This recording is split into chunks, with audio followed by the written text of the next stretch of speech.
Con base en el libro de los Hechos estamos construyendo o reafirmando nuestra identidad como cristianos, identidad como iglesia, pero de una manera consciente, intencional.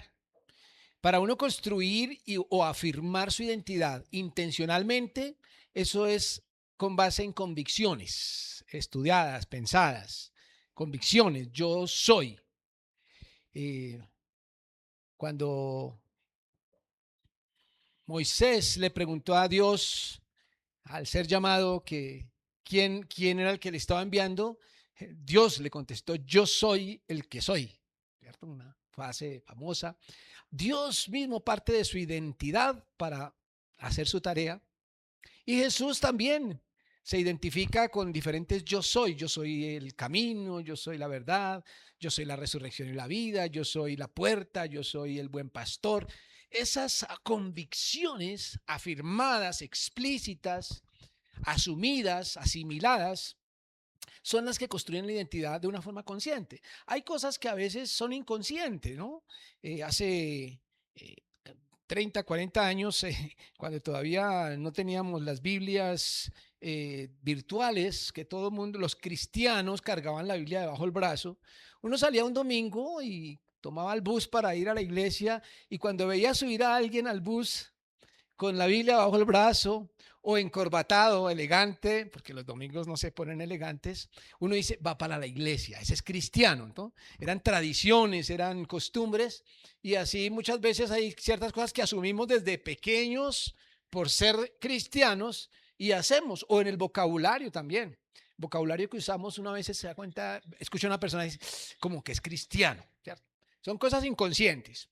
Lo que hemos estado hablando a través del libro de los Hechos es construir esa identidad, pero conscientemente con esos yo soy o somos como iglesia. Y por eso en este año, cada domingo hemos dejado una convicción de esas para que usted la repita, porque se trata de repetirlo, ¿no?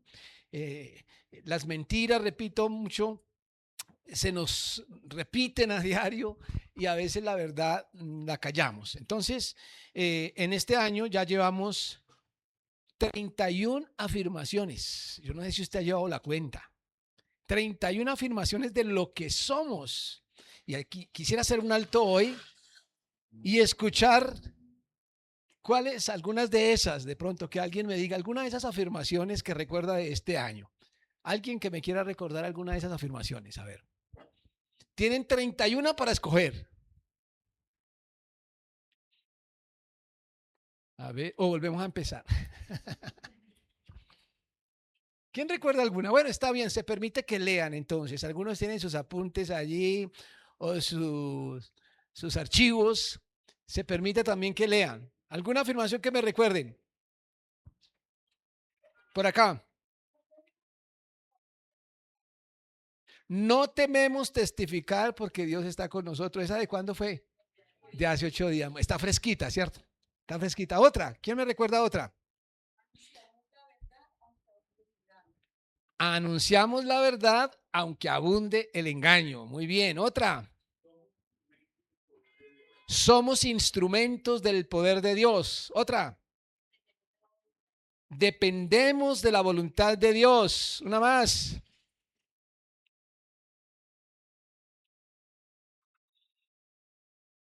Mire, si no se acuerdan, aquí hay una. ¿Cómo es?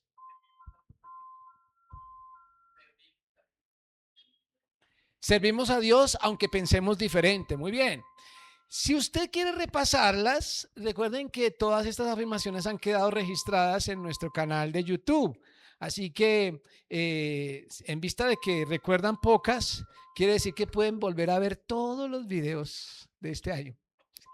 Volverlos a ver y recordar cuáles son esas expresiones de nuestra identidad. Porque la idea es, repito, ser conscientes en eso. Hoy vamos a ver la 32 y quisiera comenzar precisamente con manifestar cuál es nuestra convicción que queremos sembrar el día de hoy. Es esta.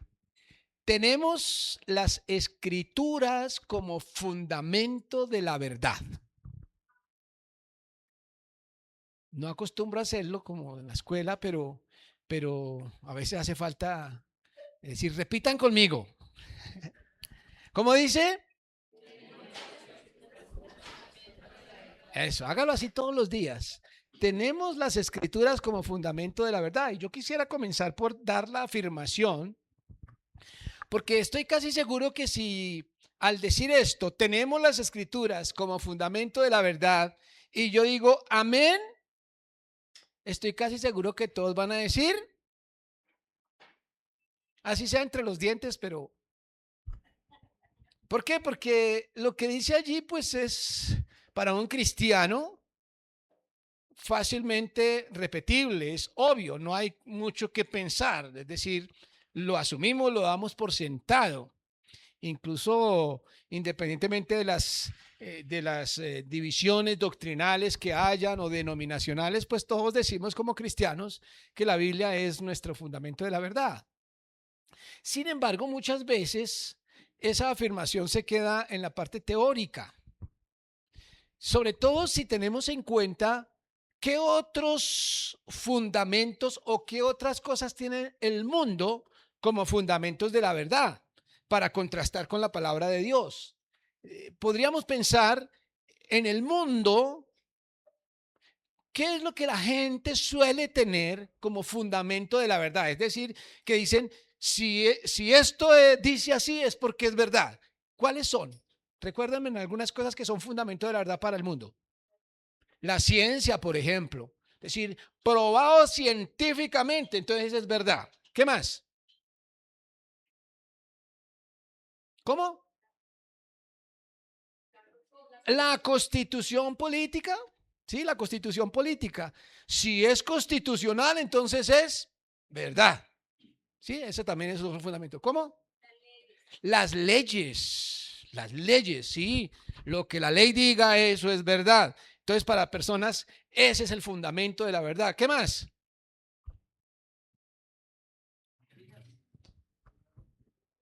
Bueno, los dogmas, sí, algunos son los dogmas, no necesariamente, digamos, la palabra de Dios, pero dogmas establecidos también a veces, esa es la verdad, sin cuestionar porque es dogma, así sea dogma de la iglesia. ¿Algo más? ¿Cómo? El pueblo, es decir, lo que sea democráticamente establecido, es decir, si la mayoría lo dice, es porque es verdad, ¿verdad? Y muchas veces se hacen encuestas, estadísticas, y el 80% de los colombianos creen que eso es verdad y entonces se da por sentado. Incluso algunas leyes se establecen con base en que la mayoría lo cree o lo dice o lo reclama. Entonces la voz del pueblo se considera también como base de la verdad. Esa es apelación al pueblo, como se conoce esa falacia. ¿Algo más? ¿Qué más puede ser fundamento de la verdad? Ah, ok, los registros históricos, ¿no? Cuando uno mira para atrás la historia y dice, vea, la historia ha demostrado que la historia lo demuestra, entonces es verdad. ¿Qué más? Sí, por acá. Ah, la IA, ese es nuevo. La IA. Sí, algunos van, cualquier pregunta, ahí mismo entran a la IA. Vamos a preguntarle. Y lo dan por sentado también como verdad. ¿Qué más? Bueno, sí, las redes sociales, ¿cierto? Las redes sociales en general. ¿Algo más? ¿Qué tal la experiencia propia? ¿No les ha pasado que la gente dice, yo lo comprobé en carne propia? ¿Sí? De pronto a usted por ahí le dan migrañas y le comparte a alguien que le da migraña, mire, le tengo el remedio. Le tengo el remedio. Es que yo lo comprobé. A mí me sirvió. Palabra de Dios. Entonces lo dan como verdad porque lo comprobaron. Algo más, la cultura. Los movimientos culturales. Antes algo que era mentira, hoy es verdad. ¿Por qué? Porque ahora la cultura lo aprueba.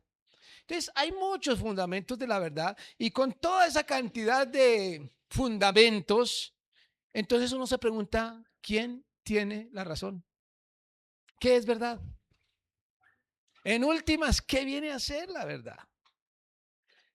Por eso es que llegamos a esa conclusión de los sofistas, maestros griegos que decían que no existía la verdad absoluta, sino que todo depende del punto de vista y de la experiencia de cada uno. Es decir, que todos tienen la razón. Depende como tú lo quieras tomar. Y entonces, en qué se convierte la verdad? Y que la verdad sea relativa a eso que viene a ser, que no hay verdad. Decir que la verdad es relativa se convierte en ausencia de verdad. Por eso nosotros como cristianos decimos, tenemos las escrituras como fundamento de la verdad, pero ¿en qué medida o hasta qué punto? Muchas veces lo decimos en teoría, pero en la práctica estamos influenciados por la ciencia, por la cultura, por la experiencia personal. Fíjense que inclusive algunos testimonios cristianos están basados en experiencia personal también. Algunos, por ejemplo, predican con base en los sueños que tienen o en las visiones que tienen o en las revelaciones personales. Entonces también es experiencia personal. Entonces, ahí la verdad se vuelve algo absolutamente subjetivo. Lo que debemos nosotros es comparar la realidad de nuestras vidas con lo que estamos afirmando en esta frase. Y por eso quiero invitarles a que veamos un episodio interesante de este libro de los Hechos, que es el capítulo 18, versículos 24 al 28, una porción cortica, solo 5 versículos. Capítulo 18, versículos 24 al 28.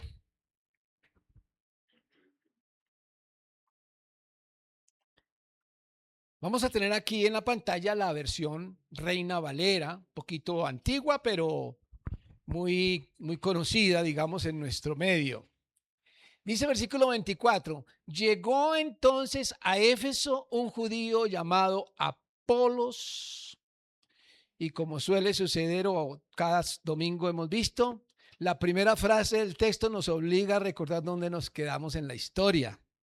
¿Sí? Aquí no se menciona Éfeso accidentalmente, sino que es la línea que traemos. Recordemos entonces dónde estábamos. Estábamos hacia el final del segundo viaje misionero de Pablo y recuerden que Pablo llegó a Éfeso y que conoció a una pareja, ¿recuerdan ustedes? Que ellos llegó ahí con una pareja que había conocido hacia el final del segundo viaje misionero, que se llamaban Priscila o Aquila y su mujer, Priscila. Llegó a Éfeso, en Éfeso los dejó y él siguió su viaje, a terminar su viaje hacia el mismo Jerusalén. Entonces, Aquila y Priscila se quedaron allí en Éfeso, entonces la historia nos hace como una especie de paréntesis con respecto al viaje de Pablo. Dice, aquí no nos va a hablar de Pablo en este pedacito. Pablo lo dejó allá en Jerusalén y aquí viene algo con una persona particular que aparece, un nuevo, Apolos, que era, según la versión aquí, judío, natural de Alejandría, varón elocuente, poderoso en las escrituras. Este había sido instruido en el camino del Señor y siendo de espíritu fervoroso, hablaba y enseñaba diligentemente lo concerniente al Señor, aunque solamente conocía el bautismo de Juan. Entonces aquí nos presenta a un hombre, Apolos, con algunas características particulares aparte de su origen, de su eh, nacionalidad. Nos dice que era un varón elocuente. ¿Qué significa elocuente? Hablaba bien, capaz de hablar, ¿cierto? Que convencía. Poderoso en las escrituras. ¿Eso qué venía a ser? Poderoso en las escrituras. ¿Sí? Ahora, era judío, Por lo tanto, está refiriéndose a las escrituras judías, a las escrituras del Antiguo Testamento. Este hombre era poderoso en las escrituras, conocedor. Y dice que había sido instruido en el camino del Señor, es decir, que siendo judío, había entendido, aprendido, había sido instruido en el Evangelio de Jesucristo. Cuando habla aquí del Señor, se refiere al Señor Jesucristo, que era el gran misterio para los judíos. Los judíos estaban en la posibilidad, en la opción de decidir si creían o rechazaban a Jesucristo. Ese era el punto aquí clave en todo esto que llevamos hasta el momento. Y este Apolos había sido instruido en el camino del Señor. Y dice que era de espíritu fervoroso, hablaba y enseñaba diligentemente lo concerniente al Señor, es decir, que se dedicó a enseñar eso que había aprendido, lo concerniente al Señor.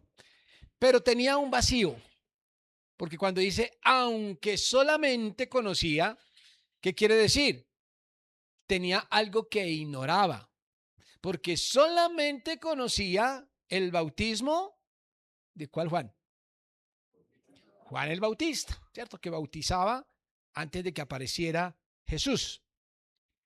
Entonces, ¿qué era lo que no conocía? Cuando dice, aunque solamente conocía, ¿qué le faltaba por conocer? Bueno, seguramente el bautismo en Cristo, porque ya conocía a Jesús, ya hablaba de él, ya dice que hablaba diligentemente lo concerniente al Señor, pero algo del Evangelio le faltaba, ¿cierto? Y entonces nos dice el versículo 26, y comenzó a hablar con denuedo en la sinagoga. Pero cuando le oyeron Priscila y Aquila, le tomaron aparte y le expusieron más exactamente el camino de Dios.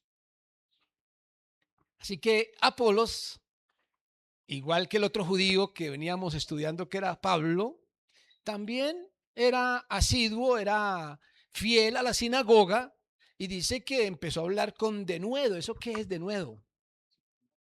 Sin temor. De pronto ustedes tienen otras versiones, no sé qué dicen otras versiones. Con denuedo, ¿qué significa? Con confianza, valerosamente, ¿no? Seguro, con autoridad. Con denuedo empezó a hablar en la sinagoga y entonces dice que cuando Priscila y Aquila le oyeron, quiere decir que ellos también estaban en la sinagoga, también iban a la sinagoga, dice que le tomaron aparte y le expusieron más exactamente el camino de Dios. Es decir, que le dieron ese toquecito, esa enseñanza que a él le faltaba del Evangelio. Y él era un poderoso en las escrituras. ¿Y quiénes son los que lo completan? Priscila y Aquila, que curiosamente, cuando nos aparecieron esta parejita, eran Aquila y Priscila. Ahora son Priscila y Aquila. Interesante en la cultura, porque la mujer está por delante, ¿no? Y uno ve que esta parejita tenían un liderazgo muy fuerte como pareja, los dos. Y en algunos es muy interesante ver a Priscila encabezando ese nombre porque es colocar a esa mujer con ese liderazgo que también tenía igual que su esposo y toman a este doctor, a este conocedor de la escritura, poderoso en las escrituras y le explican lo que le faltaba por aprender el camino de Dios, más exactamente. Versículo 27, entonces nos dice que queriendo él pasar, es decir, Apolos, queriendo pasar a Acaya, los hermanos le animaron y escribieron a los discípulos que le recibiesen. Es decir, que el plan de él era ir a Acaya, pero los hermanos allí que habían visto lo que Apolo estaba diciendo, lo convencen de que más bien vaya donde los discípulos. ¿A dónde? ¿A dónde sería? ¿Dónde están los discípulos? Obviamente se refiere a los al grupo, al grueso de los discípulos, ¿no? ¿Dónde estaban? ¿Jerusalén? ¿O Antioquía? Bueno. Lo importante es que lo mandan o le recomiendan que vaya donde está el grueso de la iglesia establecida. Estas ciudades estaban formando iglesias, pero este hombre es tan poderoso en la palabra, tan buen maestro que lo animan para que vaya a instruir a la iglesia y lo animan y le escriben a los discípulos que tienen toda la autoridad para que lo reciban. Y dice, y llegando él allá, miren ustedes, fue de gran provecho a los que por la gracia habían creído. Llegó a alimentar la iglesia. Fue de gran provecho a los que ya habían creído. En este caso, a los tanto judíos como gentiles que ya creían. En Éfeso estaba hablando con los judíos que no habían creído. Aquí llega a alimentar a la iglesia. Dice el versículo 28 para terminar, porque con gran vehemencia refutaba públicamente a los judíos, demostrando por las escrituras que Jesús era el Cristo.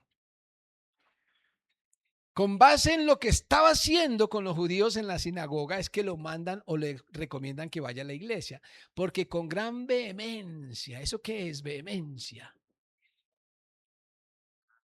¿Sí? Claridad, ¿sí? Contundencia. Algunos a veces confunden la vehemencia con la agresividad, pero vehemencia es hablar con claridad, diáfanamente, de tal forma que convence. Y públicamente dice que refutaba porque los judíos, es decir, que si refutaba era porque estos judíos no creían en Jesús. Y él trataba de ¿qué? Demostrar. Esa palabra, demostrar, está relacionada directamente con la verdad. No estaba proponiendo, no estaba dando su punto de vista, estaba demostrando, es decir, convenciendo de una verdad. ¿Pero qué estaba utilizando como herramienta? Las escrituras. ¿Y de qué era que estaba convenciendo? Que Jesús era el Cristo. Esa es la historia que termina con esta expresión precisamente que estamos enfatizando, y es que tenemos las escrituras como fundamento de la verdad. Pero yo quisiera invitarles que en honor a Apolos hagamos un análisis inteligente sobre este texto. Y no quiero solamente que lo hagamos a manera de ejercicio acá, sino quiero es proponerles que ustedes hagan cosas como lo que vamos a hacer ahorita en su estudio de las escrituras. Porque no se conforme con decir las escrituras es el fundamento de la verdad, sino mírelas como tal. Y si usted ve las escrituras como fundamento de la verdad, debe tener un acercamiento a ellas inteligente, devoto, pero también muy lógico, muy estudiado. Si tuviéramos el tiempo, al menos 2 horas, haríamos aquí un ejercicio donde cada uno, yo le entregaría una hojita como esta, donde vamos a hablar de Apolos como un modelo de testigo. O sea, vamos a tomar a Apolos como un modelo de testigo. Y estamos diciendo que nosotros somos testigos, estamos empoderados para ser testigos. Así que cada uno de nosotros podemos mirar a Apolos como un modelo para nosotros. La hojita que les entregaría sería algo así, una tablita como esta, por ejemplo. Y les pediría que llenaran esa hojita y luego las comparamos y hacemos un estudio bien detenido sobre eso. Ahí se las dejo para que lo hagan, ¿cierto? En algún grupo o algo así, en una célula, en su casa. Un estudio. Usted puede hacer esto con cualquier texto de la Biblia, no las mismas casillas, sino la idea es hacer algún gráfico, alguna tabla, alguna comparación que le permita a usted, escúcheme bien, masticar la palabra. Para que la palabra sea de provecho, hay que digerirla, masticarla detenidamente.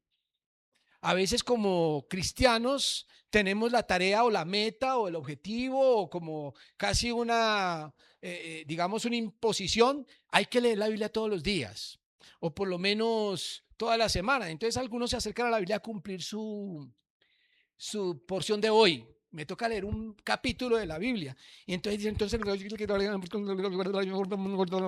amén. Ya leí el capítulo de hoy. Y uno se conforma porque leyó todas las letras que habían ahí, pero no pensó nada.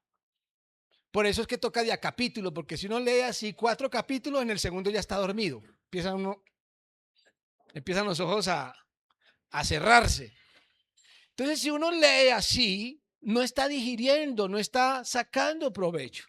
Entonces yo les animo, mis hermanos, es a que se acerquen a las escrituras, pero háganlo con inteligencia, háganlo con un cuaderno al lado, con un esfero, con un lápiz, con colores.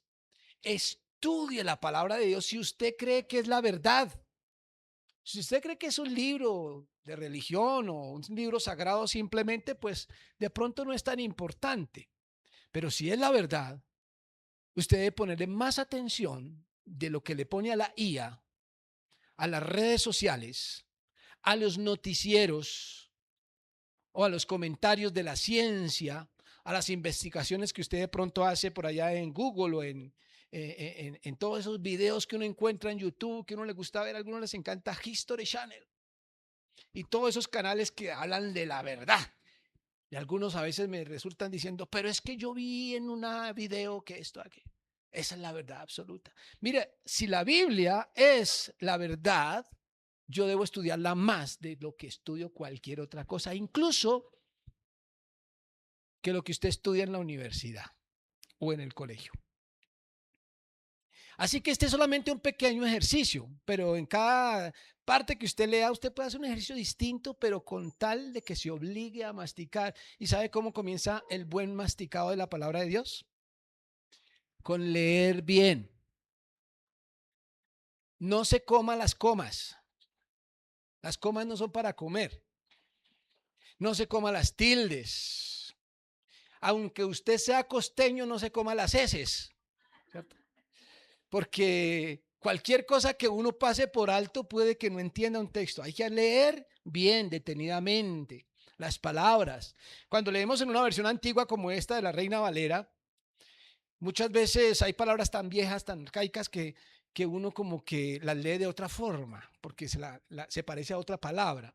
Si quiere leer versiones modernas, eso sí con cuidado, porque las versiones modernas con un vocabulario más asequible a veces son interpretaciones y no propiamente una traducción.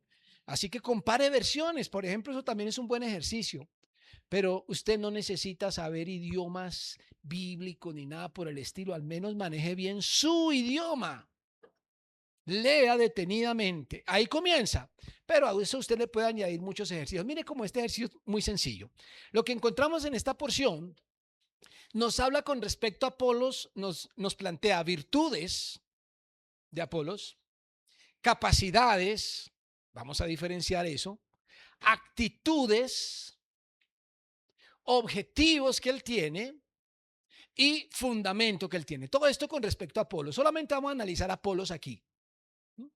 Tal vez al llenar este cuadrito, si yo se los diera y ustedes lo llevan a su casa y lo llenan, puede ser que hayan algunas pequeñas diferencias entre uno y otro, porque puede ser un poquito subjetivo, sobre todo los 3 primeros, virtud, capacidad y actitud, a veces puede ser un poquito confuso y usted puede poner uno aquí, otro allí, y tal vez no coincida con el que yo voy a plantear aquí, pero hizo el ejercicio inteligente. Miren, cuando hablamos de virtudes, ¿qué virtudes nos plantea entonces de Apolos? Virtudes.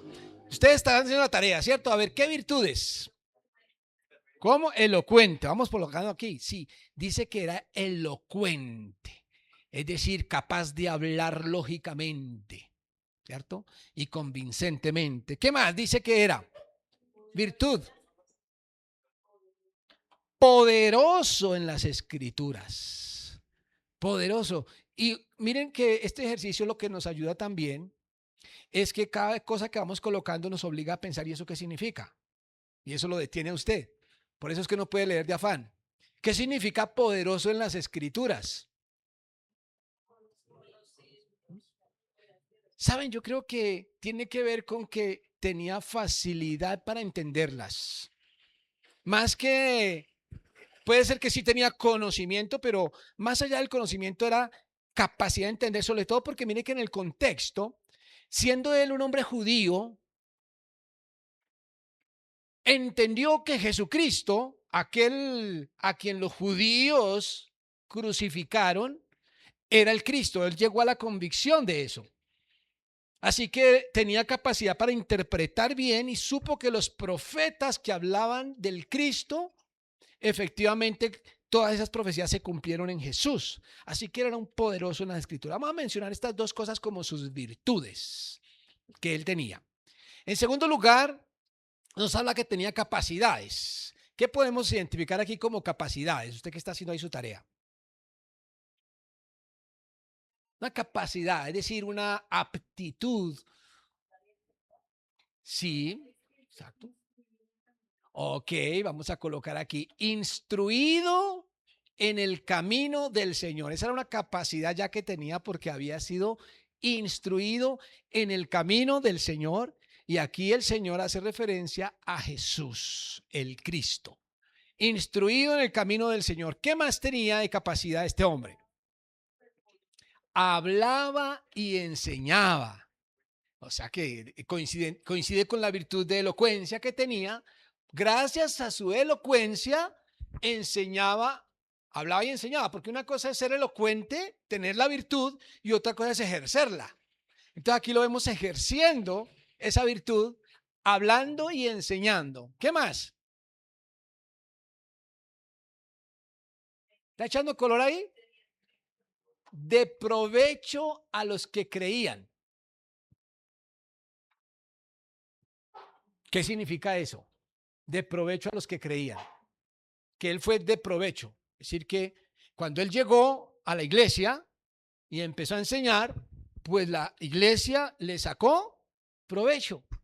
¿Sí? Así que esa era una capacidad que él tenía. Tenía la capacidad de alimentar bien a la iglesia, de provecho a los que creían. Y una más, como les digo, ustedes pueden cambiar algunas cositas de la casilla, de estas casillas, pero es para ir mirando en qué consiste el ejercicio. En cuarto lugar, tenía la capacidad de refutar con vehemencia a los judíos. Ustedes saben cómo eran los judíos, ¿no? Y más si eran doctos o eran de alguna secta fuerte como los fariseos. Ellos eran muy radicales. Bueno, tan radicales que mataron a Jesús, apedrearon a Esteban. Así que él se estaba arriesgando también. Perseguían a Pablo. Y este Apolos tenía la capacidad de refutar sus argumentos y con vehemencia, es decir, para utilizar un término nuestro, los dejaba callados. ¿Sí? Capacidades que tenía Apolos y este capítulo, estos versículos nos permiten ver capacidades de Apolos. En tercer lugar, nos habla de las actitudes. ¿Qué actitudes? ¿Qué fue lo que dijo ahorita Susana? Espíritu fervoroso, mire, espíritu se refiere a actitud, ¿no? A veces no se trata de que tenía un demonio o un espíritu metido, no, sino que era de espíritu fervoroso, se refiere a la actitud de la persona. Entonces, lo primero que nos menciona aquí es que era de espíritu fervoroso. ¿Y eso qué es? Fervoroso. ¿Cómo? Tenía fuego, pasión, hablaba con pasión, ¿cierto? Fervoroso. Y que las personas fervorosas suelen tener influencia sobre los demás, ¿no? Cuando usted está de pronto por ahí todo así alicaído y como aburrido y de pronto llega un Osbala y empieza a abrazarlo y a molestarlo y a hacerle chistes, a usted le levanta el ánimo también, ¿cierto? Las personas con espíritu fervoroso suelen levantar el ánimo, es decir, que el fervor suele contagiarse. Fervoroso, eso era Apolos. ¿Qué más? ¿Qué otra actitud tenía? Diligente, ¿cierto? ¿Sí menciona la diligencia allí también? Diligente. ¿Y eso qué significa? ¿Perdón? Pronto para hacer las cosas. Pronto para hacer las cosas. ¿Cuál sería un sinónimo en nuestro español? Servidor. Diligencia, no exactamente servicio. Eficiencia, sí, un poco. Yo pondría una palabra muy común para nosotros: juicioso. una persona diligente, una persona juiciosa, que hace las cosas sin que les tengan que estar diciendo que las hagan, sino que por iniciativa. Tiene precisamente eso, iniciativa. Hay otra palabra que utilizamos mucho y es proactivo. Diligente no dejaba nada sin cumplir, ¿ok? ¿Qué otra actitud tenía? Muy bien, valiente. ¿De dónde sale esa palabra valiente? Tal vez están leyendo otra versión, pero aquí dice que hablaba con denuedo, denuedo. La actitud o el adjetivo es denodado, pero nosotros no usamos mucho esa palabra, ¿no? Denodado o tener denuedo significa valentía. No le daba miedo hablar, hablaba con valentía. ¿Dónde está humilde? Perdón, perdón. Pero eso, ¿dónde está? Muy bien, muy bien. Pero la quiero colocar con una palabra que no está en el texto, pero fíjense que ya la están sacando por otro lado, porque esa no está ahí. Pero es evidente que era una persona enseñable. ¿De dónde lo sacamos? Siendo un doctor, un poderoso de las escrituras, viene una parejita que no eran tan poderosos y encabezados por la mujer, y él se sienta a aprender de ellos. Él no dijo, es que ustedes qué creen que yo no sé, o usted cree que sabe más que yo. No, no, no. Aprendió. Es más, anteriormente había dicho también que era instruido en el camino del Señor. O sea que ya había recibido también instrucción sobre el Evangelio. Siendo judío y conociendo las escrituras poderosamente, había sido instruido en el Evangelio y ahora viene una parejita un tanto desconocida y le enseña también, hermano.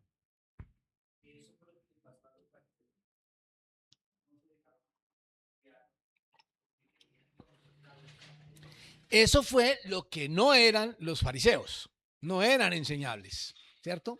Y esto es muy importante, me gusta esta palabra, quiero enfatizarla porque nos recuerda que ningún tipo de conocimiento de las escrituras hace a nadie conocedor absoluto. Siempre tendremos un vacío. A Apolos se le menciona que solamente conocía un bautismo y él se sienta a aprender lo nuevo. O sea que así como era capaz de enseñar, era capaz de aprender. Y hay una máxima para los docentes que están aquí que todos conocemos. Cuando una persona deja de aprender, ya no sirve para enseñar. Siempre hay algo que aprender. Y esto tiene que ver con la actitud del hombre, con la actitud de Apolos. Y por eso, como dice Juan Carlos, los fariseos no solían tener esa actitud enseñable. En cuarto lugar, el objetivo o los objetivos. ¿Cuáles objetivos se mencionan en el texto que tenía Apolos? Muy bien, muy bien. Quisiera comenzar con esta palabra, demostrar, porque es clave aquí. Se usa el verbo aquí demostrar.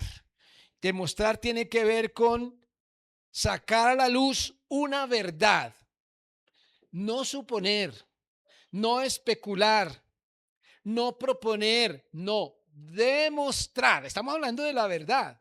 Este hombre demostraba sobre qué. ¿Qué era lo que él demostraba? Dos cosas. En primer lugar, lo concerniente al Señor. Ya él lo había aprendido, ya él lo había creído, ahora se trataba de enseñárselo a los otros judíos que todavía no querían creer. Pero ¿cómo lo hacía? Con demostración, con base en la palabra. Y en tercer lugar, en este caso dice que demostraba que Jesús era el Cristo. Por supuesto que el hecho Jesús, el evangelio de Jesús es el principal objetivo de la iglesia. Sin embargo, aquí quiero aclarar que Apolos está frente a un público particular, judíos que no creían en Jesús. Así que la tarea en ese momento, en este momento, es demostrar que Jesús al que ellos habían crucificado sí era el Cristo. Seguramente dependiendo del público que tengamos o que usted tenga a su alrededor, El objetivo puede ser uno u otro. Tal vez porque hay mucha verdad que nos comunica la palabra de Dios y dependiendo del público habrán cosas que tengan que demostrarse por las escrituras. En este caso, que Jesús era el Cristo. Y por último, el fundamento. ¿Cuál era el fundamento de este hombre? Solo uno, las escrituras. Ese demostrar era por las escrituras. Él no apeló a ninguna otra fuente de verdad, sino él demostraba por las escrituras la verdad. Esto es lo que nos permite precisamente hacer esta afirmación en el día de hoy. Tenemos las escrituras como fundamento de la verdad. Ahora, cuando usted mira este ejemplo, hace este estudio, este análisis, por supuesto en el proceso lo que va a pasar, cuando usted lo hace con diligencia y detenidamente, y repito la palabra para que no se les borre, masticando bien, sin duda va a pasar algo en su vida. A usted le puede parecer esto algo como muy frío, como muy técnico, como muy académico o como muy escuelero. Pero cuando hace eso, algo empieza a tocar su corazón. Porque la palabra de Dios es útil para enseñar, redarguir, corregir e instruir. Y seguramente al terminar este ejercicio usted dice, ay, qué envidia ser como Apolos. Me imagino dos reacciones posibles, ¿no? Algunos dirán, yo quisiera ser como Apolos, así de fervoroso o poderoso en las escrituras. Qué chévere ser poderoso en las escrituras.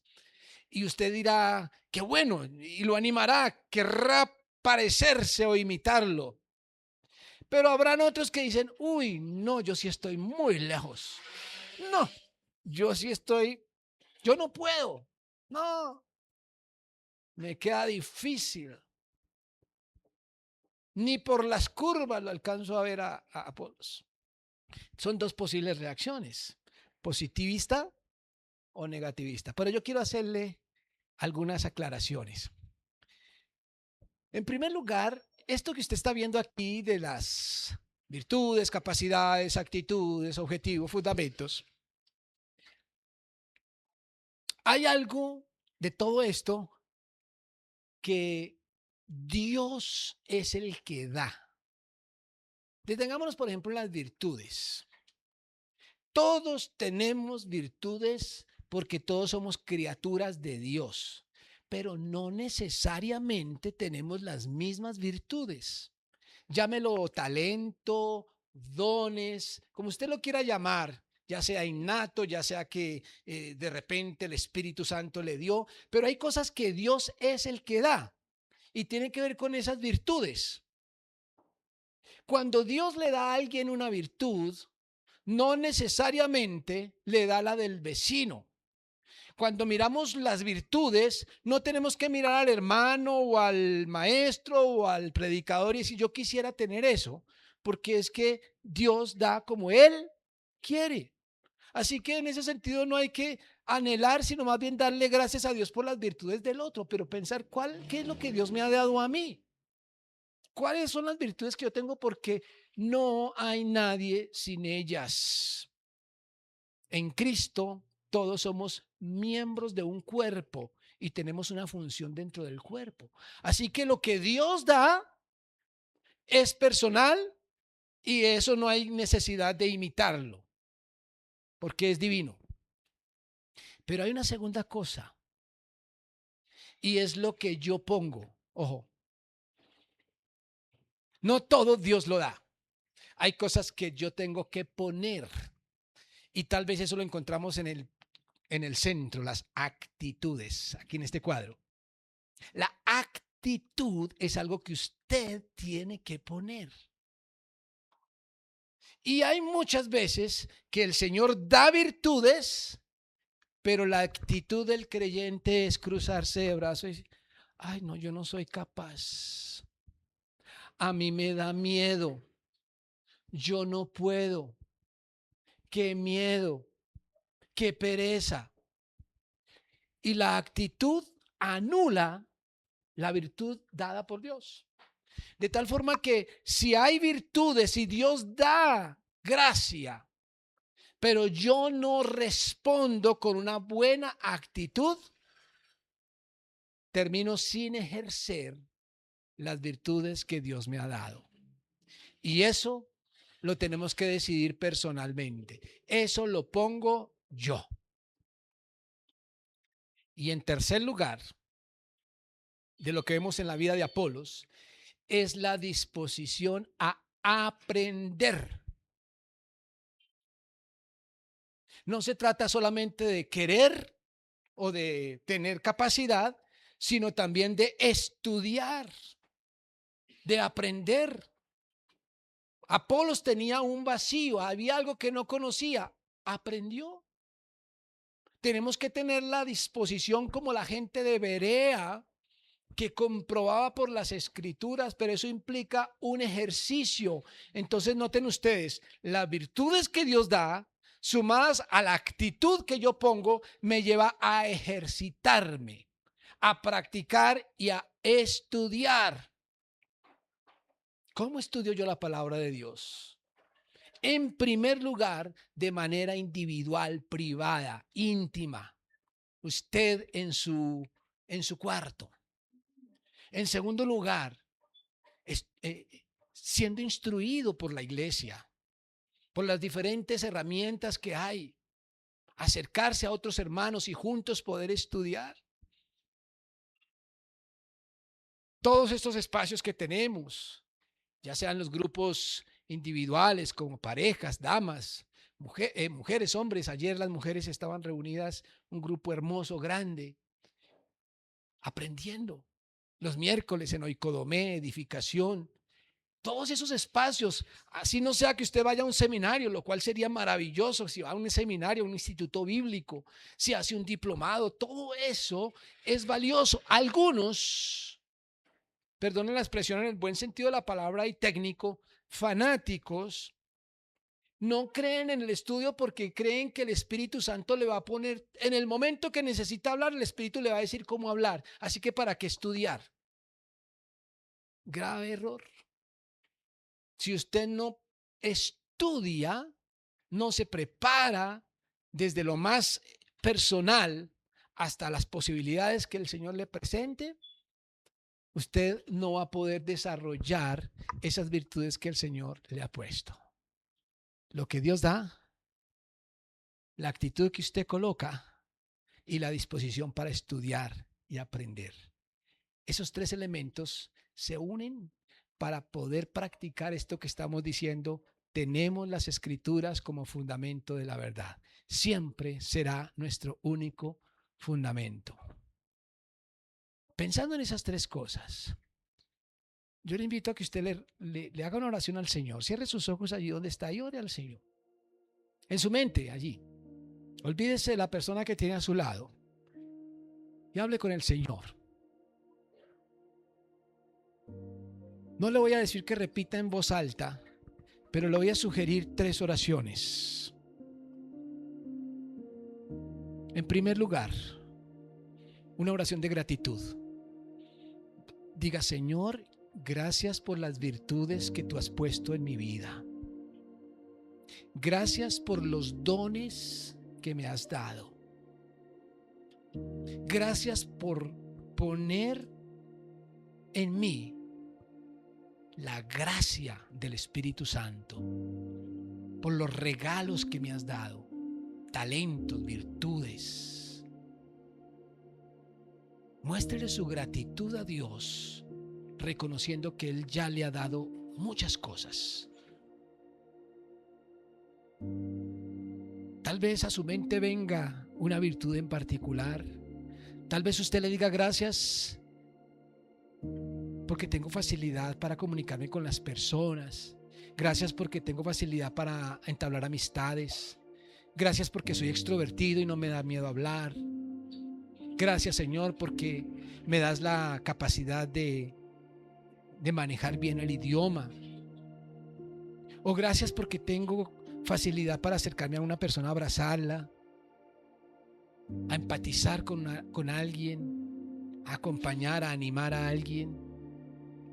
O gracias porque a veces se me facilita discernir lo que la gente está deseando, queriendo o hablando, porque me facilita entender las escrituras. No sé, usted puede identificar puntualmente el nombre de su virtud. Dele gracias a Dios, solo gracias. La segunda oración que le animo a que haga allí con sus ojos cerrados es una oración de confesión. Pídale perdón a Dios. Pídale perdón por actitudes que haya tenido inadecuadas con respecto a esas virtudes. ¿Qué actitud no ha sido la correcta? Eso es lo que usted pone. Y si usted ha puesto esa disposición, seguramente ha desagradado a Dios. Dígale: perdona, Señor. Perdona porque he tenido pereza. Perdona porque he tenido miedo. Perdona porque mi visión de mí mismo es tan baja que no te creo a ti, porque me creo más a mí. Perdóname, Señor, si he sido arrogante. Perdóname las dudas. Perdóname el miedo.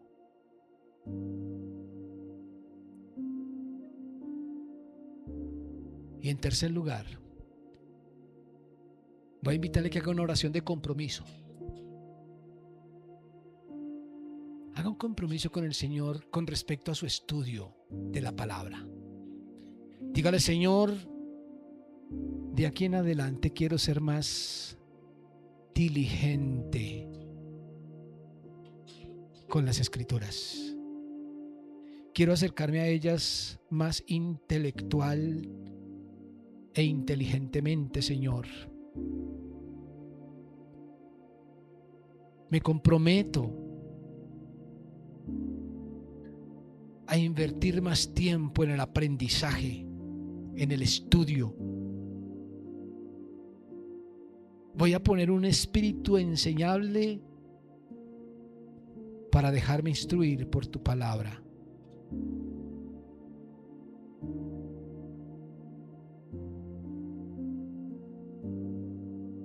Gracias por lo que me das. Perdóname por mi actitud y me comprometo a acercarme a tu palabra. En el nombre de Jesús. Amén. Amén. Que Dios les bendiga, mis hermanos.